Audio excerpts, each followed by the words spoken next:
बिस्मिल्लाहिर्रहमानिर्रहीम। अस्सलाम वालेकुम डियर स्टूडेंट्स। हम डिस्कस कर रहे थे रोटेशनल स्पेक्ट्रोस्कोपी और रोटेशनल स्पेक्ट्रोस्कोपी में हमने सिंपलेस्ट मालिक्यूल डिस्कस करने स्टार्ट किए हैं और उन सिंपलेस्ट मालिक्यूल को कहते हैं डाई एटॉमिक मालिक्यूल। और डाई एटॉमिक मालिक्यूल जब रोटेट करते हैं तो उनमें रोटेशन के साथ वाइब्रेशन भी होती है। तो फ़िलहाल हमने एक अप्रॉक्सीमेशन लगाई है कि मालिक्यूल जब रोटेट करेंगे तो उनके साथ रोटेशन के साथ वाइब्रेशन नहीं होगी। ऐसे मालिक्यूल को कहते हैं रिजिड रूटर। तो रिजिड रूटर की ये रोटेशनल एनर्जी हमने डिस्कस की थी। ये रोटेशनल एनर्जी की इक्वेशन नंबर 6। इसमें ये जे रोटेशनल क्वांटम नंबर है, एच प्लैंक्स कांस्टेंट है, 8 पाई स्क्वायर ये भी कांस्टेंट है, आई इसमें है मोमेंट ऑफ इनर्शिया। तो इस इक्वेशन को देखें, ये एक टेबल है। इसके एक कॉलम में हमने रोटेशनल लेवल लिखे हैं, दूसरे में value of rotational quantum number है और तीसरे में रोटेशनल एनर्जी की वैल्यूज हैं। अगर molecule ground state rotational level में हो तो उसके रोटेशनल क्वांटम नंबर की वैल्यू 0 होगी। और इस इक्वेशन में अगर जे की वैल्यू 0 पुट करें तो रोटेशनल एनर्जी की वैल्यू भी 0 ही आती है। तो जब कोई molecule ground state rotational level में है तो उसकी रोटेशनल एनर्जी 0 है और इस एनर्जी को 0 पॉइंट एनर्जी कहा जाता है। किसी भी मालिक्यूल के ग्राउंड स्टेट लेवल में, चाहे उसका इलेक्ट्रॉनिक ग्राउंड स्टेट लेवल हो या वाइब्रेशनल ग्राउंड स्टेट लेवल हो या रोटेशनल ग्राउंड स्टेट लेवल हो, ग्राउंड स्टेट लेवल में उसकी एनर्जी को 0 पॉइंट एनर्जी कहते हैं। अब हमने मैथमेटिकली एक चीज़ देखी कि रोटेशनल ग्राउंड स्टेट एनर्जी जिसको 0 पॉइंट एनर्जी कहते हैं वो 0 होती है। ग्राउंड स्टेट लेवल में किसी भी मालिक्यूल की एनर्जी 0 पॉइंट एनर्जी कहलाती है और रोटेशनल लेवल में 0 पॉइंट एनर्जी की वैल्यू 0 होती है। और we can say 0 point rotational energy is 0। जब मालिक्यूल जंप करके फर्स्ट एक्साइटेड रोटेशनल लेवल में आ जाए तो रोटेशनल क्वांटम नंबर की वैल्यू 0 से 1 हो गई। और इस इक्वेशन में अगर हम जे की वैल्यू को 1 पुट करें तो रोटेशनल एनर्जी की ये वैल्यू है। इस इक्वेशन में बज़ाहिर ऐसे लगता है कि अगर हम चाहें तो इस 2 को इस 8 के साथ क्रॉस भी कर सकते हैं, यानी यहाँ हम 2 ना लिखें, हम यहाँ लिख लें h²/4 पाई स्क्वायर ई। लेकिन फ़िलहाल हम इसे क्रॉस नहीं करेंगे, इसकी वजह आगे चल के आपको पता चलेगी। वैसे मैथमेटिकली क्रॉस किया जा सकता है, लेकिन एक चीज़ हम प्रूव करना चाहते हैं, इसलिए हम फ़िलहाल इसे क्रॉस नहीं करते। जब molecule second excited rotational level में आएगा तो रोटेशनल क्वांटम नंबर की वैल्यू 2 होगी और इस इक्वेशन में जब जे की वैल्यू को 2 पुट किया जाएगा तो रोटेशनल एनर्जी की वैल्यू हमारे पास यहाँ पर अब यहाँ 2 की बजाय 6 हो जाएगा। तो ये एनर्जी इंक्रीज़ हो गई। जब molecule third excited rotational level में आया तो रोटेशनल क्वांटम नंबर की वैल्यू 3 है और इस इक्वेशन में जब हमने जे को 3 पुट किया तो ये पूरा फैक्टर 12 हो गया। तो ये रोटेशनल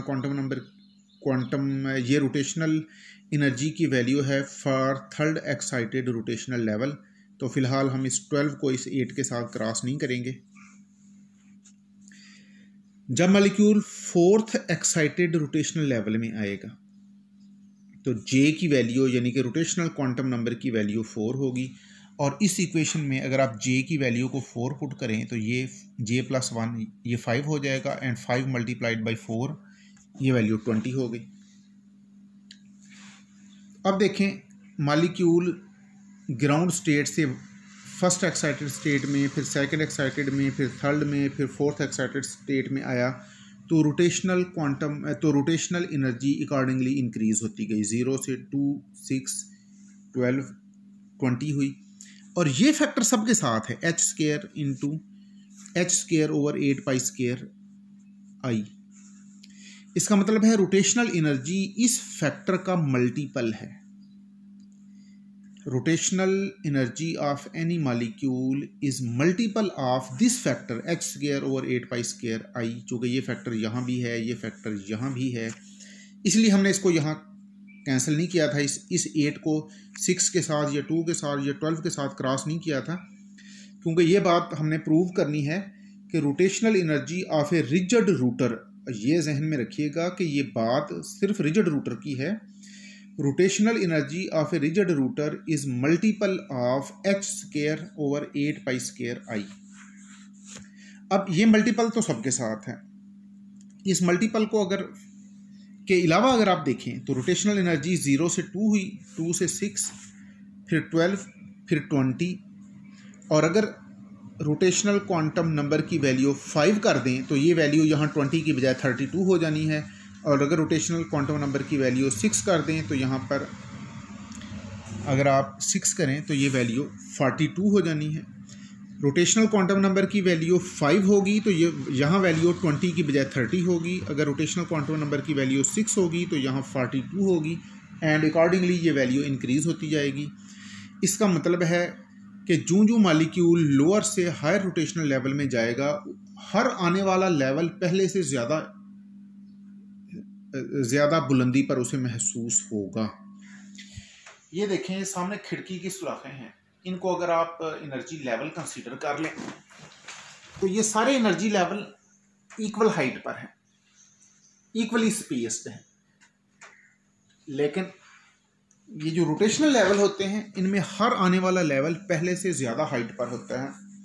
ये मालिक्यूल यहाँ 0 से 2 पर आया, उसे थोड़ा जंप लगाना पड़ा, जब वो 2 से 6 पे जाएगा अब उसे बड़ा जंप लगाना पड़ा है, और 6 के बाद अब ये देखें 0 से 2 पे गैप 2 का है, 2 से 6 में आते हुए, चूँकि ये फैक्टर सब में कॉमन है इसको हम कंसीडर नहीं कर रहे हैं, 2 से 6 में जाते हुए गैप 4 का है, इसके बाद आगे 6 से 12 में जाते हुए गैप 6 का हो गया, इसके बाद गैप 8 का हो गया, और अगर आप नेक्स्ट स्टेप पे जाएं क्वांटम नंबर 4 से 5 पर चले जाएं तो ये गैप 10 का है, क्योंकि यहाँ पर अगर आप इसी इक्वेशन में क्वांटम नंबर j की वैल्यू 5 पुट करें तो यहाँ पर इक्वेशन में हमारे पास 20 की बजाय 30 आता है, यानी ये गैप 10 का हो गया। और उससे नेक्स्ट अगर आप j की वैल्यू को 6 रख लें तो ये यहाँ पर वैल्यू आती है 42, यानी फिर ये गैप 12 का हो गया। तो ये वैल्यू, ये जो गैप है एनर्जी का, ये 2, फिर 4, फिर 6, फिर 8, फिर 10, फिर 12, फिर 14, फिर 16, फिर 18, फिर 20, इस तरह ये बढ़ता जाएगा। तो एक चीज़ तो ये जहन में रखिए from this equation number 6, is very very important equation, कि रोटेशनल एनर्जी डायरेक्टली प्रोपोर्शनल है वैल्यू ऑफ जे के। रोटेशनल क्वांटम नंबर की वैल्यू जितनी ज़्यादा होगी उतना ही रोटेशनल एनर्जी ज़्यादा है। क्यों कि रोटेशनल क्वांटम नंबर की वैल्यू अगर ज़्यादा है तो इसका मतलब है कि मॉलिक्यूल हायर रोटेशनल लेवल में है और उसमें रोटेशनल एनर्जी ज़्यादा है। दूसरी बात कि रोटेशनल एनर्जी क्वांटाइज्ड है, जो एनर्जी क्वांटम नंबर की वैल्यू पे डिपेंड करेगी वो क्वांटाइज्ड होगी, यानी कि उसकी फिक्स वैल्यूज़ होंगी। अब यहाँ देखें रोटेशनल एनर्जी की फिक्स वैल्यूज़ हैं 0 से 2, 6, 12, 20 और नेक्स्ट स्टेप पे 30, फिर 42, ये फैक्टर सबके साथ कॉमन है। It mean rotational rigid rotor की रोटेशनल एनर्जी की ये फिक्स वैल्यूज़ हैं। 0 से जब एनर्जी इंक्रीज होगी तो 2 पे आएगी। अब 2 के साथ h स्क्वायर 8 पाई स्क्वायर ये तो कांस्टेंट हैं, ये तो हर मॉलिक्यूल के लिए इनकी वैल्यू वही है। अब आगे सिर्फ एक फैक्टर है जो चेंज होता जाएगा मॉलिक्यूल की नेचर के लिहाज से, वो है I, और I है मोमेंट ऑफ इनर्शिया, और मोमेंट ऑफ इनर्शिया डिपेंड करता है रिड्यूस मास पे। इसका मतलब है कि मॉलिक्यूल की नेचर के लिहाज से रिड्यूस मास डिफरेंट होगा और accordingly moment of inertia different होगा, और उस लिहाज से एनर्जी की वैल्यू भी डिफरेंट होगी। बहरहाल रोटेशनल एनर्जी की fix definite certain specified values हैं 0, फिर 2, फिर 6, 12, 20। इसलिए हम कहते हैं कि रोटेशनल एनर्जी क्वांटाइज्ड है। ये रोटेशनल एनर्जी की कुछ फिक्स वैल्यूज़ हैं जो हमें इस वक्त स्क्रीन पे नज़र आ रही हैं। अब अगली बात, रोटेशनल एनर्जी इनवर्सली प्रोपोर्शनल है रिड्यूस मोमेंट ऑफ इनर्शिया के, और moment of inertia directly proportional है रिड्यूस मास के। इसका मतलब है कि रोटेशनल एनर्जी भी इन्वर्सली प्रोपोर्शनल है रिड्यूस मास के। जो छोटे मालिक्यूल हैं, जो लाइटर मालिक्यूल हैं, उनकी रोटेशनल एनर्जी ज़्यादा होगी और जो हैवियर मालिक्यूल हैं उनकी रोटेशनल एनर्जी कम होगी। बिकॉज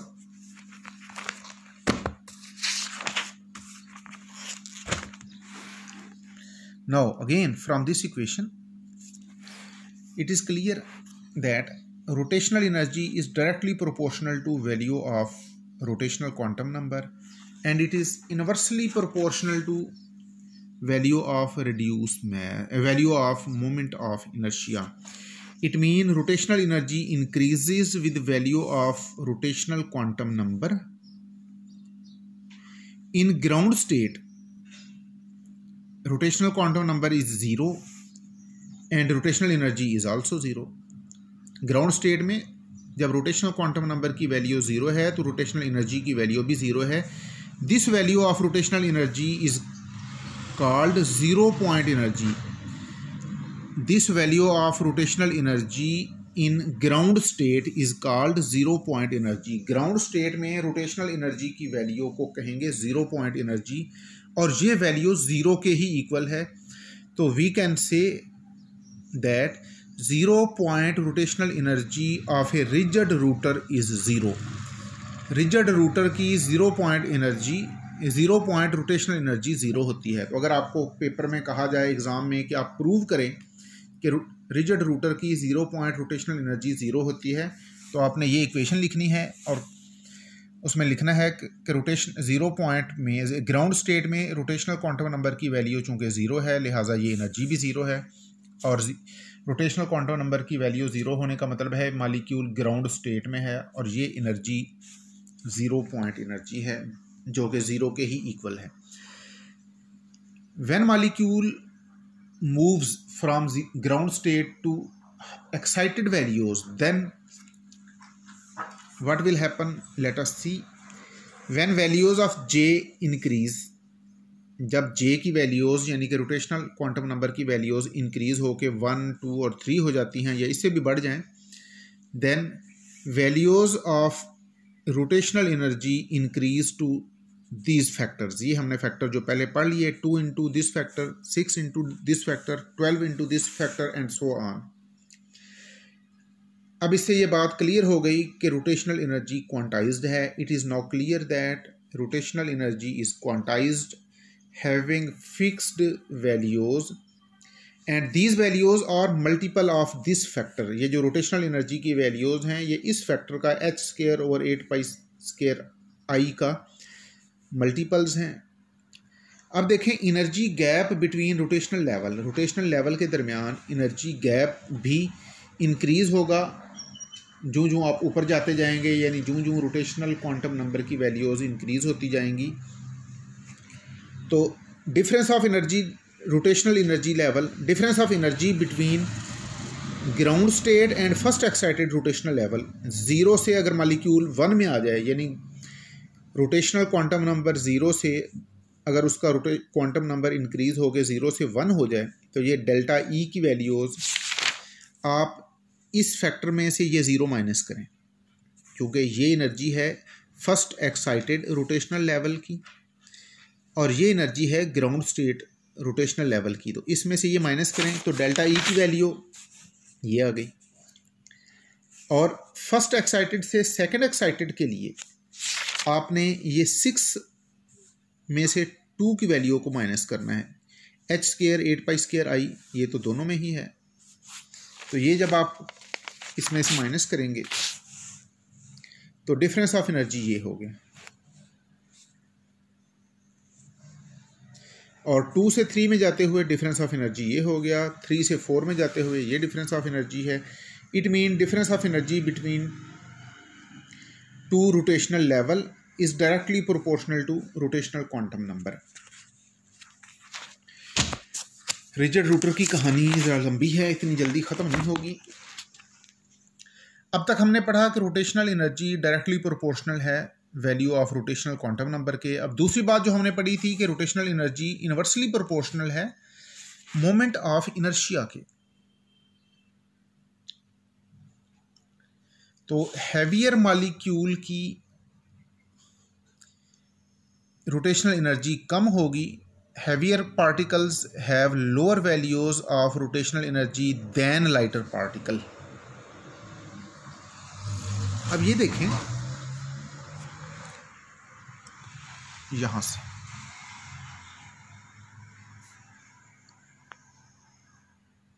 या इसको मैं यूं लिख रखूं तो मेरा ख्याल है आपको बेहतर अंदाज में समझ आ सकती है। अगर मॉलिक्यूल ग्राउंड स्टेट में है, उसका रोटेशनल क्वांटम नंबर 0 है, रोटेशनल एनर्जी 0 है। जब वो जंप करके उसका रोटेशनल क्वांटम नंबर 0 से 1 होगा तो रोटेशनल एनर्जी भी ज़ाहिर है थोड़ी सी इंक्रीज़ होगी। अब जब रोटेशनल क्वांटम नंबर 1 से 2 हो गया, यहाँ गलती से मैं 3 लिख बैठा हूँ, तो ये एक्चुअली यहाँ पर 2 है।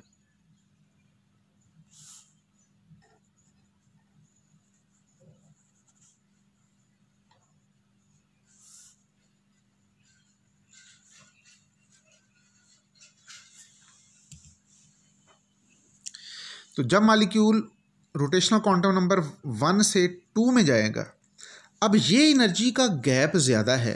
0 से 1 में जाते हुए एनर्जी का गैप कम था, 1 से 2 में जाते हुए ये गैप बढ़ गया, 2 से 3 में जाते हुए गैप और ज़्यादा इंक्रीज़ हो गया, और 3 से 4 में जाते हुए ये गैप और ज़्यादा इंक्रीज़ हो गया। अगर आप 4 से 5 में जाएंगे तो ये गैप और ज़्यादा इंक्रीज़ हो जाएगा। अब एक बात जहन में रखिएगा, जब मॉलिक्यूल लोअर रोटेशनल लेवल से हायर रोटेशनल लेवल में जाता है, उसकी फिज़िकल स्टेट चेंज नहीं होती। ऐसा नहीं है कि मॉलिक्यूल हम कहें कि जी पहले यहाँ है, अब वो जंप करके यहाँ आ गया, उसके बाद जंप करके और ऊपर चला गया। एक्चुअली मॉलिक्यूल रहता वही है, लेकिन उसका रोटेशनल फ्रीक्वेंसी बढ़ जाती है। उसकी ज़रूरी नहीं कि उसकी पोजीशन भी चेंज हो। ये बिल्कुल ऐसे ही है। ये हमारे पास फ़ैन है, मैं इसको लोअर स्पीड पे चलाऊं, इसके पर ऐसा ऐसा रोटेट करेंगे। जब मैं रेगुलेटर घुमा के इसको नेक्स्ट पोजीशन पे ले जाऊंगा तो इसके पर तेज़ी से घूमने लगेंगे, तो लेकिन ये फिज़िकली इसी जगह पे रहेगा। सिर्फ इसके पर तेज़ी से घूमने लगेंगे तो हम कहेंगे इसकी रोटेशनल एनर्जी बढ़ गई है और रोटेशनल फ्रीक्वेंसी भी बढ़ गई है, और क्वांटम मैकेनिक्स की लैंग्वेज में हम कहेंगे कि ये हायर, इसका क्वांटम नंबर इंक्रीज़ हो गया है और ये हायर एनर्जी लेवल में चला गया है। जब मैं इसके डिमर को घुमा के इसको और हायर, इसके रेगुलेटर को घुमा के इसकी स्पीड को और बढ़ाऊंगा तो भी ये यहीं पर रहेगा, लेकिन इसके पर और ज़्यादा तेज़ी से घूमने लगेंगे। हम कहेंगे इसकी रोटेशनल एनर्जी और बढ़ गई है। तो जूं जूं आप रेगुलेटर से इसकी स्पीड तेज़ करते जाएंगे, इसके पर ज़्यादा तेज़ी से घूमेंगे, लेकिन पंखा अपनी जगह पर ही रहेगा, इसके पर अपनी जगह पर ही रहते हुए रोटेट करेंगे। तो हम कहेंगे कि इसकी रोटेशनल एनर्जी इंक्रीज़ हो गई है। ये ग्राउंड स्टेट से पहले फर्स्ट एक्साइटेड स्टेट में आया, फिर सेकंड एक्साइटेड स्टेट में चला गया, फिर थर्ड एक्साइटेड स्टेट में चला गया, फिर फोर्थ एक्साइटेड स्टेट में चला गया। तो जब मॉलिक्यूल रोटेट करते हैं तो फिज़िकली वो उसी जगह पर ही होते हैं, बस सिर्फ उनकी रोटेशनल एनर्जी इंक्रीज़ हो रही होती है और रोटेशनल फ्रीक्वेंसी इंक्रीज़ हो रही होती है। तो difference of energy between two rotational level is this one, delta E is equal to h nu, और यहाँ से आप न्यू की वैल्यू, फ्रीक्वेंसी की वैल्यू निकालें, दैट इज़ दिस वन। ये इक्वेशन नंबर 7। तो इसका मतलब ये है कि इतनी फ्रीक्वेंसी मॉलिक्यूल अब्जॉर्ब करेगा तो इस एनर्जी गैप को फिल करते हुए हर लेवल में जाएगा। इतनी फ्रीक्वेंसी की माइक्रोवेव रेडिएशन उसे चाहिए है। The frequency of microwave radiation required for rotational transition is this one. और रोटेशनल फ्रीक्वेंसी को अगर आप वेव नंबर में कन्वर्ट करना चाहें, the relationship between frequency and wave number is this one. तो वेव नंबर की वैल्यू है फ्रीक्वेंसी डिवाइडेड बाय सी। तो इस इक्वेशन, ये फ्रीक्वेंसी की इक्वेशन है, इसको सी से डिवाइड करें तो ये वेव नंबर की इक्वेशन बन जाएगी। तो इतनी वेव नंबर की हमें एक माइक्रोवेव रेडिएशन चाहिए है मॉलिक्यूल को जंप कराने के लिए। तो equation 8 gives wave number of microwave radiation absorbed और रिलीज्ड ड्यूरिंग रोटेशन ट्रांजिशन। इस इक्वेशन 8 से हमें पता चलता है कि जब रोटेशनल ट्रांजिशन होगी, चाहे अगर मालिक्यूल लोअर से हायर रोटेशनल लेवल में जाएगा तो इस वेव नंबर की माइक्रोवेव रेडिएशन अब्जॉर्ब करेगा, और जब मालिक्यूल हायर रोटेशनल लेवल से लोअर रोटेशनल लेवल में आएगा तो इस वेव नंबर की माइक्रोवेव रेडिएशन रिलीज करेगा, and microwave spectra will be produced. Rotational spectra or microwave spectra is mostly expressed in wave number। हाँ जी बच्चों, रोटेशनल एनर्जी की फर्दर डिस्कशन हम इंशाल्लाह आप अपने नेक्स्ट लेक्चर में डिस्कस करेंगे, तो इसको आप अपने तौर पे समझने की कोशिश करें। तो हमारी ये डिस्कशन इंशाल्लाह नेक्स्ट लेक्चर में भी जारी रहेगी। Thank you very much. अल्लाह हाफिज़।